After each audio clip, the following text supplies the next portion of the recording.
വ്ലോഗിലേക്ക് എല്ലാ കൂട്ടുകാർക്കും സ്വാഗതം. അപ്പൊ കൂട്ടുകാർ, ഇന്നൊരു പ്രത്യേക ദിവസമാണ്. എന്താണ് ആ പ്രത്യേകത? വായനാ ദിനമാണല്ലേ ഇന്ന്, റീഡിംഗ് ഡേ. അപ്പൊ എന്റെ വക എല്ലാ കൂട്ടുകാർക്കും ആദ്യം തന്നെ വായനാ ദിനാശംസകൾ. അപ്പൊ കൂട്ടുകാരെ, ഇന്ന് എനിക്ക് സ്കൂളില് പ്രോഗ്രാം ഒക്കെ ഉണ്ട് കേട്ടോ. എനിക്കിന്ന് വായനാ ദിനവുമായി ബന്ധപ്പെട്ടൊരു പദ്യചൊല്ലല് അല്ല കവിതയാണ് പാടാനുള്ളത്.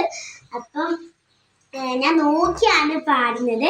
ടീച്ചർ വായനാ ദിനത്തിന് കുറച്ച് മുമ്പ് പറയുകയാണെ കുഴപ്പമില്ല.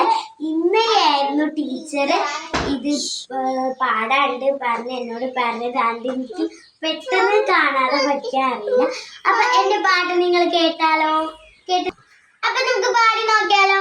അത് പറഞ്ഞാൽ ഞങ്ങൾക്ക് സ്കൂളിൽ നിന്ന് ബാഡ്ജ് ഒക്കെ ഉണ്ടാക്കേണ്ടത്. അപ്പൊ ഞാൻ ഉണ്ടാക്കിയ ബാഡ്ജ് ഉണ്ട്. എങ്ങനെ ഉണ്ടെന്ന് താഴെ കമന്റ് ചെയ്യണേ. അപ്പൊ നമുക്ക് എന്റെ പാട്ട് കേട്ട് നോക്കാം.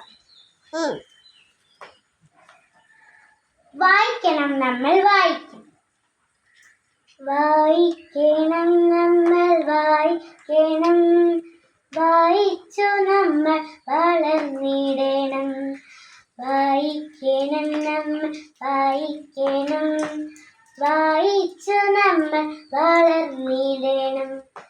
അക്ഷരത്തിൽ കാണും അറിവിന്റെ തേൻ കാണും, അവിടുന്നു നമ്മൾ നുകർന്നിടണം. അക്ഷരത്തിൽ കാണും അറിവിന്റെ തേൻ കാണും, അവിടുന്നു നമ്മൾ നുകർന്നിടണം. വായിക്കണം നമ്മൾ വായിക്കണം, വായിച്ചു നമ്മൾ വളർന്നിടണം.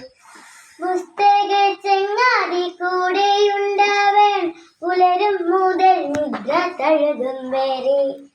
പുസ്തക ചങ്ങാതി കൂടെയുണ്ടാവേണം, തഴുകും മുതൽ നിദ്ര തുഴുകും വരെ. അവയിൽ നിറഞ്ഞു തുളുമ്പുന്ന നീരുൾ ഒരു കുളിർ പോലെ ഒഴുകിടണം. അവയിൽ നിറഞ്ഞു തുളുമ്പുന്ന നീരുൾ ഒരു കുളിർ ചോലയിൽ ഒഴുകിടണം.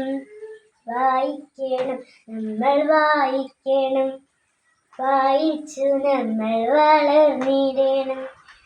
വേദമന്ത്രങ്ങളാൽ ഇതിഹാസ കഥകളാൽ ഹർഷ സംസ്കാര പേരുമായി, ശാസ്ത്രമായി ബോധമായി അറിവിൻ നീലാവട്ടെ ഇവിടെ തെളിയും ഈ പുസ്തകങ്ങൾ.